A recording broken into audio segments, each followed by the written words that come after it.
জানেন তো বন্ধুরা, আজকে আমি এই ভিডিওটা বানিয়েছি ব্যাংকে গিয়ে। ব্যাংকে আমাদের একটা মহিলাদের গ্রুপ রয়েছে।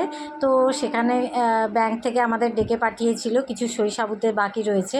তো ওই যে দিদি বৌদি সই সাবুত করছে, আমাদেরও ছিল, সেটা হয়ে গেছে। তো এই যে দেখছেন আমি পা মিলে বসে আছি, তখন লাঞ্চ টাইম শুরু হয়ে গেছে, ওরা লাঞ্চে চলে গেছে ব্যাংকের কর্মীরা। তো আমরা এরকম না টেবিলের উপর উঠে পড়ে গল্প শুরু করে দিয়েছি। মানে আমি যদি না বলতাম হয়তো আপনারা বুঝতেই পারতেন না যে আমরা এটা ব্যাংকে বসে আছি। জানেন তো, দেখুন, যদি কিছু মহিলা যদি এক জায়গায় হয়ে যান না, মানে বুঝতেও পারবে না যে আমরা কোথায় গিয়ে গল্প করছি, যে ওটা ব্যাংক না মাঠ না পার্ক, মানে কেউ বুঝতেই পারবে না। তারপর আমি অবশ্য ব্যাংক থেকে আসতে আমার 3:40 হয়ে গেছে। এসে তারপর আর আমার ভিডিও করতে ইচ্ছে করছিল না, অলরেডি তখন আমার স্টুডেন্টরা এসে গেছে পড়তে।